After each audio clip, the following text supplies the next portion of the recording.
Namaste, Jai Bharat. Venezuela and US, they are not having good relations now. Something very close to a war-like situation. Recently, Venezuela's airliner, its name is JetBlue or something, with passengers, almost had a mid-air collision. Almost had a mid-air collision. Mid-air collision is an impossibility, should be an impossibility in air navigational terms. This is because of the carelessness of US Air Force, clearly. Because one of the refueling aircraft almost barged into this airlines with plenty of passengers. Almost barged in.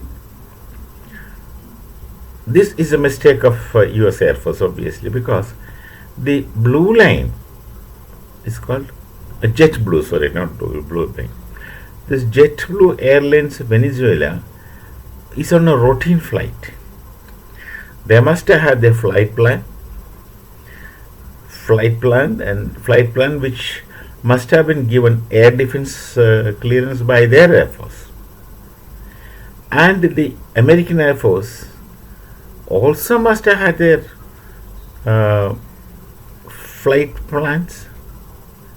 The movement must have been filed with the concerned air defense direction centers, and air defense clearance number must have been obtained, without which an aircraft doesn't fly according to international terms.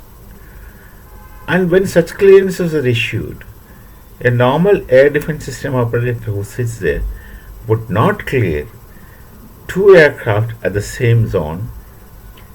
He will hesitate even when they are separated by serious height difference, at least 20,000 plus height difference, altitude difference. Even then he will seriously think of clearing. Now, where they appear at the same place with the same height, that's an impossibility in air defense and in air navigation. The poor pilot has only one instruction when such situation takes place. Suppose there's a possibility of mid-air collision, and if the pilot, poor fellow, happens to visually notice it, he has to take both aircraft. Both aircraft have to take hard port turn. Hard port turn, that's it. Turn left. Both. If one turns right, other turns left, one case. But this is a standing instruction right from the beginning of the Jane's book. I learned flying from that. Right in the beginning of flying, this was a general standard instruction like Mayday call. Every pilot knows, take hard port. Turn left. Hard left. That instruction is there. I don't know. These people have done it, provided they had visual contact. These days, visual contact is not always possible. You are sitting in that small cockpit with minimum visual facility. You can see the sky to a bare minimum. You can't see the entire sky. It's something like riding a motorcycle and your visual, and riding a car, driving a car and having your visions. When you drive a car, your vision is limited. It's through what you see in the glass, through the windscreen. But if you're on a bike, you're exposed. You have 360 degrees, at least roughly 180 degrees of vision. 180 degrees of vision, left and right, and considerable vision up and down. This you can't have in a car. So, in a cockpit, the visual contact is less. That's number one. Number two, the bike goes maximum at 80 km speed. Car, of course, 80 or 85 km speed. Normally, you may go faster.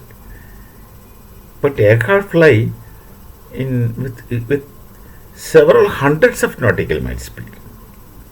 So this vision is not always possible. Impossible, let's assume. But somehow a mid-air collision is averted. But mid-air collision, if it happens, it's really foolish, miserable, and criminal. Whosoever is responsible is criminal. Can't just imagine mid-air collision. That's because the failure of navigation, failure of air navigation and air defense control system.